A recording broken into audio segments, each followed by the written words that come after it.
Hello again. അങ്ങനെ അടുത്ത ആഴ്ച വീണ്ടും എത്തി. ഈ ആഴ്ച തുടങ്ങുന്നത് തന്നെ കസിൻ ചാൻ്റെ മാരേജുമായിട്ട് തന്നെയാണ്. സോ കസിൻസിൻ്റെ മാരേജ് എന്ന് പറയുമ്പം ഉറപ്പായിട്ടും നമുക്ക് കുറച്ച് ഫോട്ടോഷൂട്ടും കാര്യങ്ങളും ഉണ്ടാവും. എസ്പെഷ്യലി ഞാൻ ഫോട്ടോജനിക് ആയതുകൊണ്ട് ഞാൻ ഈ ഒരു മാരേജ് കൂടെ കഴിയാൻ നോക്കിയിരിക്കുകയാണ്. ഞാനൊന്ന് ഹെയർ കട്ട് ചെയ്യാൻ വേണ്ടിയിട്ട്. നാട്ടിൽ വരുമ്പോൾ പിന്നെ ബ്യൂട്ടി പാർലറിൽ പോയി ചെയ്യുന്നതായിരിക്കുമല്ലോ അതിൻ്റെ ഒരു മേന. ഇല്ലെങ്കിൽ ഞാൻ തന്നെ താനാണ് ഈ പരിപാടിയൊക്കെ. മമ്മീനെ കൂട്ടി ഒരു തിയേറ്ററിൽ പോയി ഫിലിം കാണണം എന്നുള്ളത് എൻ്റെ കുറേ നാളത്തെ ആഗ്രഹമാണ്. അതെന്തായാലും ഈ അറിവ് സത്യം പറഞ്ഞു കഴിഞ്ഞാൽ എൻ്റെ ഹെൽത്ത് ഒട്ടും ഓക്കെയല്ല. ബട്ട് സ്റ്റിൽ ഞാൻ ഓർത്ത് നാട്ടിൽ വരുന്ന ടൈം മാത്രമേ ഫ്രണ്ട്സിൻ്റെ കൂടെയൊക്കെ ഇറങ്ങാൻ പറ്റത്തുള്ളൂ. സോ നേരെ വണ്ടി എടുത്ത് രാവിലെ ഇല്ലിക്കലിലോട്ട് പോയി.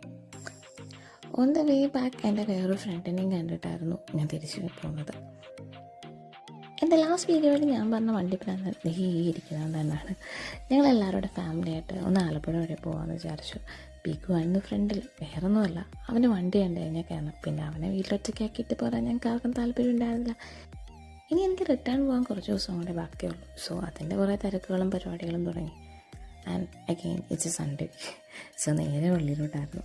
പള്ളിയിൽ പോയി തിരിച്ചൊന്ന് പീക്കുവിനായിട്ട് ചെറിയൊരു റൈഡൊക്കെ പോയി വേറൊരു ഫ്രണ്ടിനെയൊക്കെ പോയി മീറ്റ് ചെയ്ത് തിരിച്ച് വീട്ടിൽ വന്നപ്പോഴത്തേക്കും എൻ്റെ കസിൻസും എൻ്റെ ഫ്രണ്ട്സും എല്ലാവരും വീട്ടിൽ വന്നിട്ടുണ്ടായിരുന്നു. വേറൊന്നുമല്ല, എനിക്കെന്നെ തിരിച്ച് UK പോകാൻ 2 ദിവസം മാത്രം.